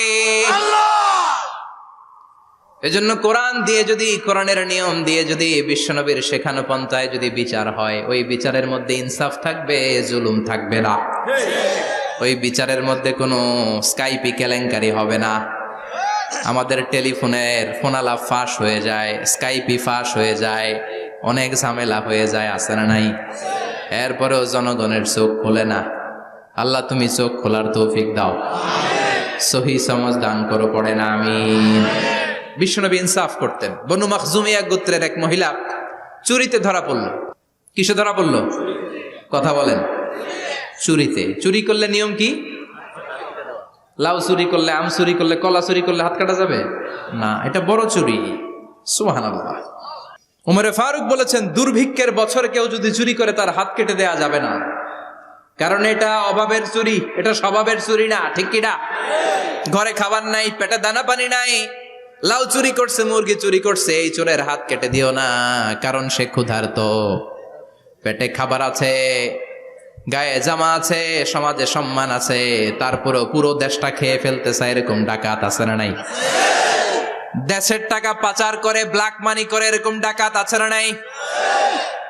ঘুষ খেতে খেতে পেটটা এরকম হাতির মতো মোটা করেছে, এরকম ডাকাত আছে না নাই? দেশের সবকিছু লুণ্ঠন করে, এরকম আছে না নাই? এই ডাকাতদের হাত কাটার মধ্য দিয়ে হাত কাটার প্রোগ্রাম শুরু করতে হবে। এরকম একটা ডাকাতের হাত কেটে যদি দেশের গভর্নমেন্ট বাইতুল মোকাররমে জুমার নামাজের সামনে লাইভ সম্প্রচার করে, সারা বাংলাদেশের 18 কোটি মানুষ যদি দেখে, আর কেউ চুরি করবে? চুরি করার আগে 3 বার লাফ দিবে, যেরকম ঠিক কিনা? বনু মাখজুমিয়া গোত্রের এক নারী চুরিতে ধরা পড়ল। ভেরি প্রেস্টিজিয়াস এন্ড ডিগনিফাইড ফ্যামিলির মেয়ে। এলাকায় সম্ভ্রান্ত কিছু ফ্যামিলি থাকে না, এরকম বড় ফ্যামিলির মেয়ে। সব সাহাবারা বলল, এখন যদি নবী হাত কেটে দেয় মদিনাতে তো মারামারি হবে। ওসামা বিন যায়েদকে বলল, ওসামা তুমি বিশ্বনবীর সবচেয়ে প্রিয় পাত্র, হুব্বু রাসূলিল্লাহ, তুমি যাও বিশ্বনবীরে বলো হাত যেন কেটে না দেয়। ওসামা যে বলে, নবী গো, সব সাহাবারা বলেছে এই মেয়ের হাত কাটলে মদিনায় ঝামেলা হবে, হাত কেটে দিয়েন না। এই কথা শুনে বিশ্বনবীর চেহারাটারে লাল করে দিল কে? বিশ্বনবী বললেন, ওসামা কোত্থেকে এত বড় স্পর্ধা পেলি রে তুই ওসামা? এই আইনটা তো আমি বানাই নাই, আরশের উপর থেকে এই আইনটা নাজিল করেছে কে? আস-সারিকু ওয়াস-সারিকাতু ফাকতাউ আইদিয়াহুমা জাযাআম বিমা কাসাবা নাকালাম মিনাল্লাহ ওয়াল্লাহু আজিজুন হাকীম। সুবহানাল্লাহ পড়েন। If anyone steal something very precious from the society, from house, the government should cut down his right hand. দামি কিছু চুরি করলে গভর্নমেন্ট কাটবে, আমরা কাটতে পারবো? এটা সরকারের কাজ, সরকার ডান হাত কেটে দিবে। ওসামা, এটা আল্লাহর আইন। কেমন করে আল্লাহর আইনে তুমি সুপারিশ করতে আসো? কোন বনু মাখজুমিয়া গোত্রের মেয়ে? ওই মেয়ে তো দূরের কথা, আমার কলিজার টুকরা ফাতেমাও যদি চুরি করে, আমি রামদা নিয়ে ফাতেমার ডান হাতটা এক কোপ দিয়ে কেটে দিতে এক মুহূর্ত দেরি করব না রে ওসামা। জাস্টিস, ইনসাফ শিখে নাও। কেমন করে প্রতিষ্ঠা করেছে বিশ্বনবী, চিৎকার করে বলেন ঠিক কিনা? এগুলো হচ্ছে বিশ্বনবীর অভ্যাস, আচরণ। বিশ্বনবী ধীরস্থির ভাবে কথা বলতেন, তাড়াহুড়ো করতেন না। সাহাবারা বলতেন, বিশ্বনবী যখন কথা বলতেন প্রতিটা শব্দ আলাদা করা যেত, প্রতিটা অক্ষর আলাদা করা যেত। আল্লাহু আকবার। আবার জরুরি কোনো কথা যখন বিশ্বনবী বলতেন, ওইটাকে 3 বার বিশ্বনবী রিপিট করতেন। কয়বার? 3 বার। কারণ জরুরি। কারণ কি? যেন না ভুলে যায়, ভুল যেন না হয়, 3 বার বলতেন। বিশ্বনবী একবার তাকওয়া নিয়ে ওয়াজ করতেছিলেন, আর বলছিলেন, তাকওয়া হা হুনা হা হুনা হা হুনা। তাকওয়া এইখানে এইখানে এইখানে কয়বার বললেন? কারণ তাকওয়ার ওয়াজ কি কম গুরুত্বপূর্ণ নাকি বেশি গুরুত্বপূর্ণ? তাকওয়া মানে কার ভয়? যাদের হৃদয়ে আছে আল্লাহর ভয়, তারা কবু পথ ভুলে যায় না। আল্লাহর প্রেম ছাড়া এই দুনিয়ায় কারো কাছে কোনো কিছু চায় না, ঠিক কি না? যাদের হৃদয়ে আছে আল্লাহর ভয়, তারা কবু পথ ভুলে যায় না। আল্লাহর প্রেম ছাড়া এই দুনিয়ায় কারো কাছে কোনো কিছু চায় না। রাতের আধারে যারা সেজদাতে রয়, দু চোখের শ্রুতে নদী যেন বয়। রাতের আধারে যারা সেজদাতে রয়, দু চোখের শ্রুতে নদী যেন বয়। ছলনার হাতছানি যতই ডাকুক, ছলনার হাতছানি যতই ডাকুক, পেছনে ফিরেও সে তাকায় না। যাদের হৃদয়ে আছে আল্লাহর ভয়, তারা কবু পথ ভুলে যায় না। আল্লাহর প্রেম ছাড়া এই দুনিয়া কারো কাছে কোনো কিছু চায় না। চিৎকার করে বলেন ঠিক কি না? তাকওয়ার ওয়াজ করলেন, তাকওয়া মানে আল্লাহর ভয়। বিষ্ণুই বললেন তাকওয়া হা হুনা, তাকওয়া হা হুনা, তাকওয়া হা হুনা। তাকওয়া এই জায়গায়, তাকওয়া এই জায়গায়, তাকওয়া এই জায়গায়। যেহেতু এটা গুরুত্বপূর্ণ, বিষ্ণুনবী 3 বার ইঙ্গিত করে বলেছেন। সুবহানাল্লাহ। বিষ্ণুনবী বলেন না তাকওয়া হা হুনা, তাকওয়া এইটা। বলেন না তাকওয়া হা হুনা, তাকওয়া এইটা। বলেন না তাকওয়া হা হুনা, তাকওয়া এইটা। জুব্বায় তাকওয়া, দাড়িতে তাকওয়া, টুপিতে তাকওয়া বলে নাই। তাকওয়ার আসল জায়গা হলো হৃদয়। এজন্য যাদের হৃদয়ে আল্লাহর ভয় আছে, তারা কোনোদিন পথ হারাতে পারে। তাদেরকে সিরাতুল মুস্তাকিমের উপর দায়েম রাখে কে? কি সুন্দর অভ্যাস ছিল বিশ্বনবীর, মানার দরকার আছে না নাই? বিশ্বনবীর আরেকটা অভ্যাস ছিল, বাসি খাবার খেতেন না, জানেন? বাসি খেতেন না, অল্প খেতেন, কিন্তু যেটা খেতেন ভালোটা খেতেন। অল্প খেতেন কিন্তু যেটা খেতেন ভালো খেতেন। মধু খেতে পছন্দ করতেন, কিন্তু মধুর মধ্যে দুর্গন্ধওয়ালা একটা মধু আছে না, মাগাফির। বুখারীতে লম্বা ঘটনা, ওইদিকে যাব না। এই মাগাফিরের মধু উনি খেতে চাইতেন না। ভালো সুগন্ধিওয়ালা মধু তিনি বিশ্বনবী খেতে পছন্দ করতেন। বিশ্বনবীর খাবারের তালিকায় সবচেয়ে পছন্দনীয় তালিকায় ছিল এই মধু। মধু খেতেন, দুধ খেতেন, খেজুর খেতেন, জব খেতেন, বার্লি খেতেন, ছাগলের বাজুর মাংস খেতে পছন্দ করতেন, সিনার মাংস। সুবহানাল্লাহ কইবেন না? What a choice! কি চয়েস ছিল বিশ্বনবীর! বাজুর মাংস খেতেন। বিশ্বনবী লাউ খেতে পছন্দ করতেন, লাউ। রুম্মান ফল খেতে পছন্দ করতেন, রুম্মান মানে ডালিম। রুম্মান মানে কি? ডালিম খেতে পছন্দ করতেন। মাশরুম খেতে পছন্দ করতেন। সুবহানাল্লাহ পড়েন। মাশরুমের স্যুপ পাওয়া যায় না রেস্টুরেন্টে? বিষ্ণু বলতেন আল কামআতু মিনাল মান্নি ওয়া মাউহা শিফাউন লিল আইন। এই কামআ মানে মাশরুম, ব্যাঙের ছাতা, এটা হলো মান্না সালোয়ার মতো দামি খাবার। আর এই মাশরুমের স্যুপ চোখের জন্য মহৌষধ। যাদের রাতকানা দিনকানা আছে, মাশরুমের স্যুপ খান, চোখ ভালো করে দিবে কে? এজন্য বিশ্বনবী যেগুলো খেত এগুলো খাওয়ার দরকার আছে না নাই? বিশ্বনবীর যে সুন্দর চরিত্র ছিল, আচরণ ছিল, এগুলো পালনের দরকার আছে না নাই? তাহলে বিশ্বনবীর 3টা কথা বলবো বলেছিলাম। প্রথম কথা ছিল দেখতে কেমন ছিল। অনেক কথা, এত বলা যাবে না, সংক্ষেপে বললাম যে বিশ্বনবীর আচরণ কেমন ছিল। এখন শুনবো, শেষ কথা বলে যাই, বিশ্বনবীর ইন্টেলেকচুয়াল পাওয়ার কেমন ছিল, ওনার বুদ্ধিমত্তা কেমন ছিল। Hour beloved prophet Muhammad, the last Messenger, was a very good mediator. বিশ্বনবী ভালো মিডিয়েটর ছিলেন। বিশ্বনবী ভালো মধ্যস্থতাকারী ছিলেন। ঝগড়া লাগলে মিলাই দিতে পারতেন, চমৎকার। সুবহানাল্লাহ। বাড়িতে যায়া জিমায় পড়ছেন? কষ্ট হচ্ছে? আর কয়েক মিনিট পড়বো, একটা তাকবীর দেন, লিল্লাহি তাকবীর। হি ওয়াজ এ ভেরি গুড মিডিয়েটর। মধ্যস্থতাকারী ব্যক্তিত্ব ছিলেন। স্বামী স্ত্রীর মধ্যে ঝগড়া লাগলে মিলাই দিতেন, বন্ধু বন্ধু ঝগড়া মিলাই দিতেন, সমাজে সমাজে মারামারি মিলাই দিতেন। মক্কা থেকে মদিনায় যখন গেলেন, মদিনায় 120 বছরের একটা যুদ্ধ চলছিল, কেউ যুদ্ধটা থামাতে পারে না। বিশ্বনবী 7 দিনের ব্যবধানে যুদ্ধ থামিয়ে দিলে। Intellectual capacity, very good mediator. এজন্য বিশ্বনবীর উম্মত যারা, তাদের অভ্যাস হবে ঝগড়া লাগায় দেওয়া যাবে না, মিলায় দিতে হবে, ঠিক কিনা? আমরা যদি ঝগড়া দেখি দূর থেকে আরো লাগায় দিতে চাই, আছে না নাই? কোম্পানিগঞ্জ বাজারে ঝগড়া, কয় লাগুক আরো লাগুক, ধরবি না, থামাবি না, দূর থেকে মজা দেখি, মজাই লাগে, এরকম ডাকাইত আছে না নাই? আগুন লাগলে পানি দিয়ে নেবায়, অনেকে তেল ঢালে, আছে না নাই? কি করবেন? মিলিয়ে দিবেন। আপনার মর্যাদা বাড়িয়ে দিবে কে? আল্লাহ। বিশ্বনবী ভেরি গুড মিডিয়েটর ছিলেন। বিশ্বনবী লজিক্যাল এবং রেশনাল ছিলেন, বুদ্ধিমত্তাকে কাজে লাগাতেন। এক সাহাবী এসে বলে, নবী ইযান লি বিজিনা, আমারে জিনার অনুমতি দেন। কিসের অনুমতি? কার কাছে অনুমতি চাইলো?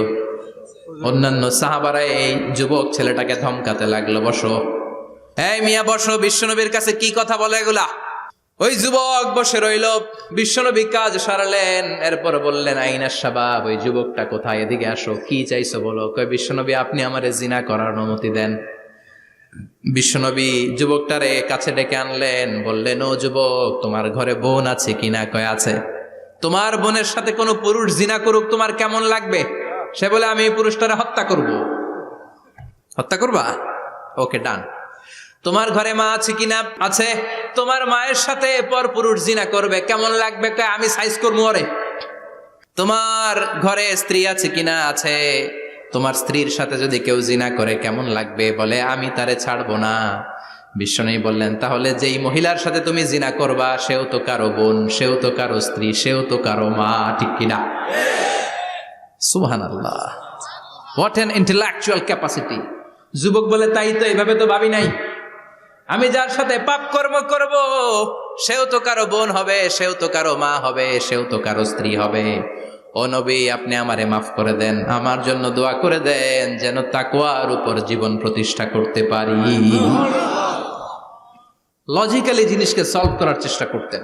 মুআয ইবনে জাবালকে বিশ্বনবী সাল্লাল্লাহু আলাইহি ওয়াসাল্লাম ইমাম বানিয়ে পাঠালেন। উনি ইমামতি করতে গেলেন এক মসজিদে। মাগরিবের সালাতে উনি লম্বা কেরাত ধরলেন।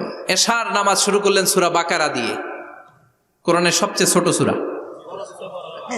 হ্যাঁ, বড়? কত বড়? বিশাল বড়। এখন ওই এলাকার মুসল্লিরা ছিল কৃষক মুসল্লি। এক কৃষক মুসল্লি সাহাবী নামাজের পেছনে দাঁড়ালেন, দেখলেন বাকারা দিয়ে দৌড়ছে, কেরাত শেষ হয় না, আর দাঁড়িয়ে থাকতে পারে না, পায়ে ব্যথা করে, পিঠে ব্যথা করে। কিছুক্ষণ পর রেগে মেগে নামাজ ছেড়ে দিয়ে বারান্দায় নামাজ পড়ে বিশ্বনবীর কাছে বিচার দিতে গেলেন। যে বললেন, নবী এমন ইমাম পাঠাইছেন এশা পরে বাকারা দিয়া। বিশ্বনবীকে সর্বনাশ, মুআয তো ভেজাল লাগাই ফেলতেছে। ডেকে পাঠালেন, সহিহ বুখারীর বর্ণনা। বিশ্বনবী বললেন, মুআয, হোয়াট আর ইউ ডুইং দেয়ার? কি করছো তুমি সেখানে? আফাতানুন আনতা ইয়া মুআয, ও মুআয, তুমি কি ফিতনা বাজাও নাকি? তুমি কি ফিতনা ছড়াচ্ছ নাকি?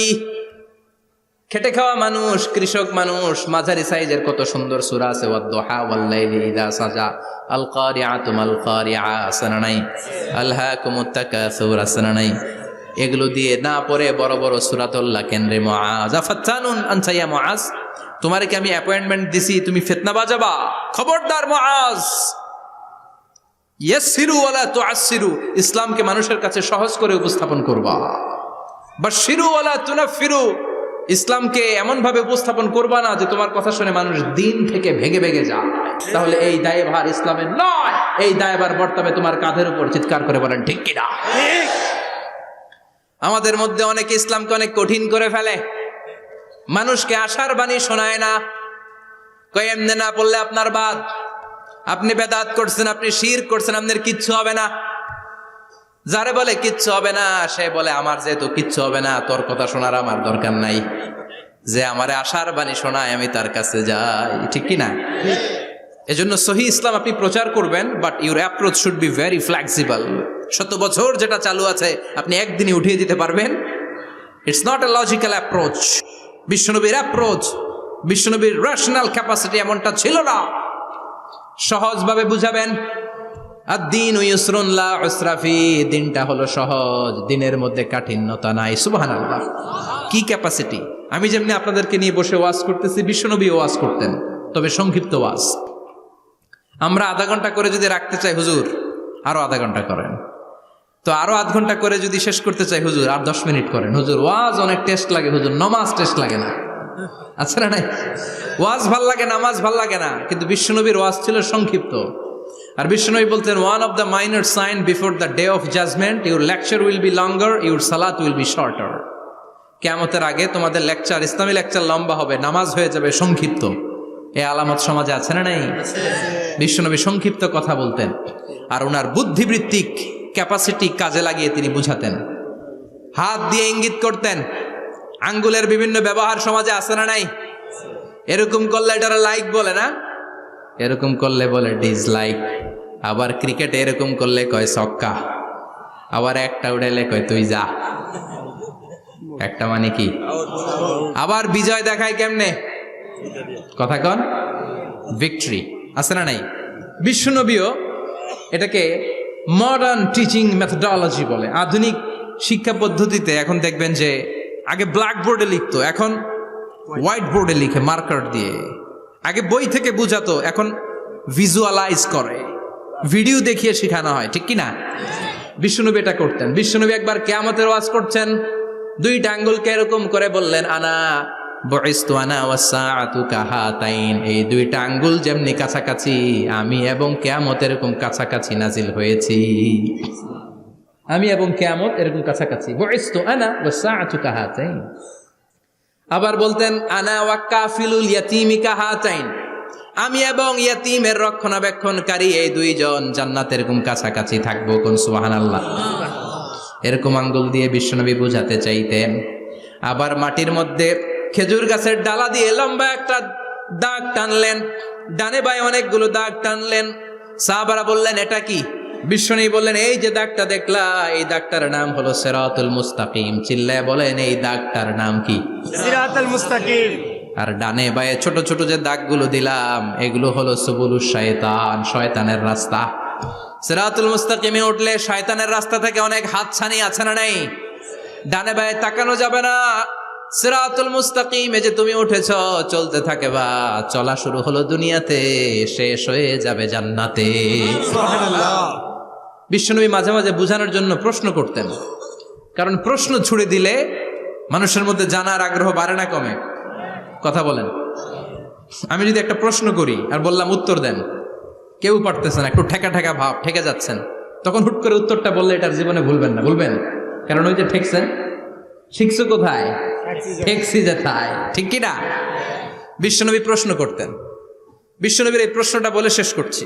বিশ্বনবী সাহাবাদের মাঝখানে ওয়াজ করতেছেন আর বলতেছেন, ইন্না মিনা শাজারি শাজারা লা ইয়াসকুতু ওয়ারাকুহা মাসালুহু কামাসালিল মুসলিম। বললেন, আমাদের এই ভূখণ্ডে এমন একটা গাছ আছে, যেই গাছের পাতা ঝরে না, এই গাছের দৃষ্টান্ত মুমিনের দৃষ্টান্তের মতো। বলো তো গাছটা কি? কে জানো? কেউ কথা কয় না।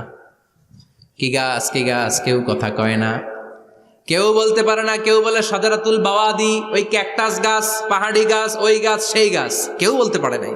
বিশ্বনবী বললেন, কেউ পারো নাই? সঠিকটা শুনে নাও, ইন্নাহা নাখলা, এটা খেজুর গাছ। সুবহানাল্লাহ পড়েন। সাহাবীরা ভাবছে এটা তো ঘরের পাশে আছে, এটা মনে কয় নাই।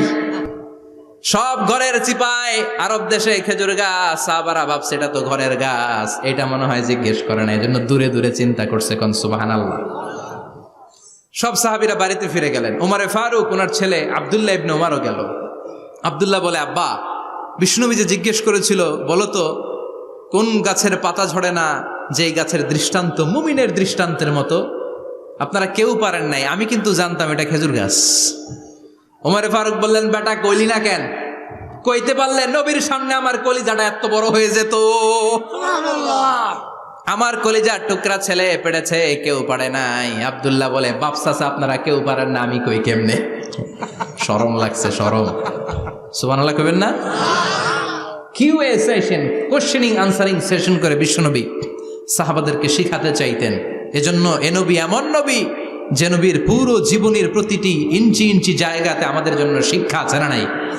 এই শিক্ষাগুলো গ্রহণ করতে রাজি আছেন তো? যা শুনলাম আমল করতে রাজি আছেন তো?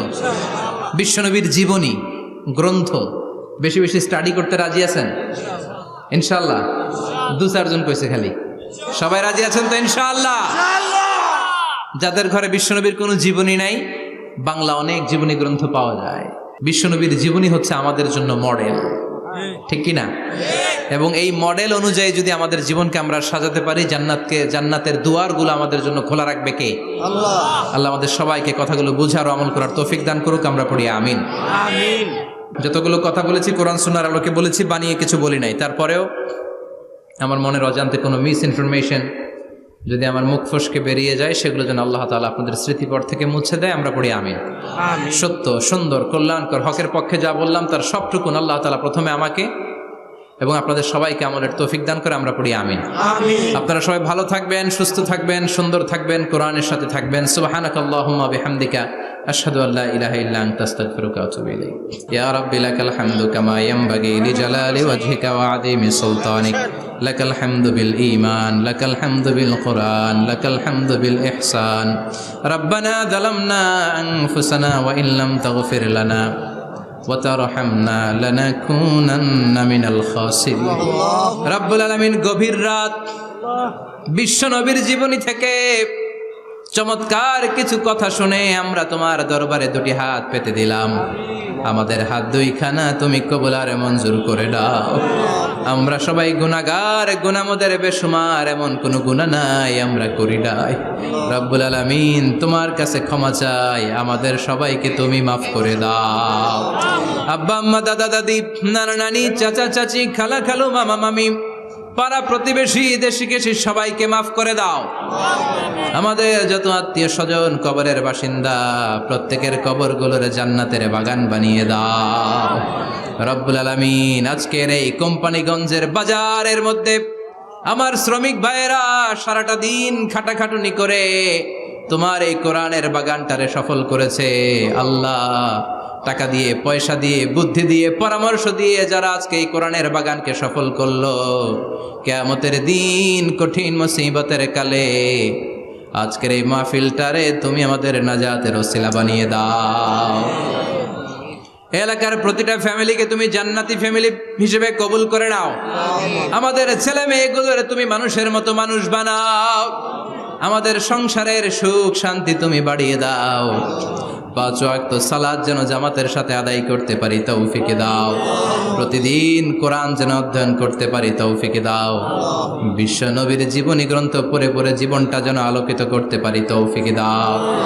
আমার দেশের উপর তুমি তোমার খাস রহমত নাজিল করো আল্লাহ। তোমার স্পেশাল রহমতের চাদর দিয়ে আমার বাংলার জমিনের 56,000 বর্গ মাইলকে তুমি ঢেকে দাও। সামনে আমাদের জাতীয় নির্বাচন, দাঙ্গা হাঙ্গামা, মারামারি, অস্থিরতা থেকে আমার দেশটারে হেফাজত করো আল্লাহ। এমন নেতা নেত্রী তুমি আমাদের জন্য নির্ধারণ করে দাও যাদের হাতে ইসলাম নিরাপদ, কোরআন নিরাপদ। কোরআনের পক্ষে কথা বলতে যে যারা জুলুমের শিকার, আল্লাহ তুমি তাদেরকে হেফাজত করো। তুমি ধৈর্য ধারণ করার তৌফিক দাও। রব্বুল আলামিন কতদিনের হায়াত নিয়ে, সময় নিয়ে ক্ষণিকের দুনিয়ার বুকে বসে আছি আমরা জানি না। যতদিন বাঁচবো তোমার গোলামের মতো বাঁচার তৌফিক দাও। রব্বুল আলামিন যতদিন বাঁচবো হকের পক্ষে কথা বলার তৌফিক দাও। আর এই ক্ষণস্থায়ী দুনিয়া ছেড়ে পরপারে যেদিন পাড়ি জমাবো, ওই বিদায় মুহূর্তে বিশ্বনবীর নূরানি চেহারাটা দেখে দেখে, বিশ্বনবীর শেখানো এই মধুর কালিমাটুকুন জপতে জপতে ঈমান নিয়ে যেন আমরা সবাই বিদায় নিতে পারি। লা ইলাহা ইল্লাল্লাহু মুহাম্মাদুর রাসূলুল্লাহ।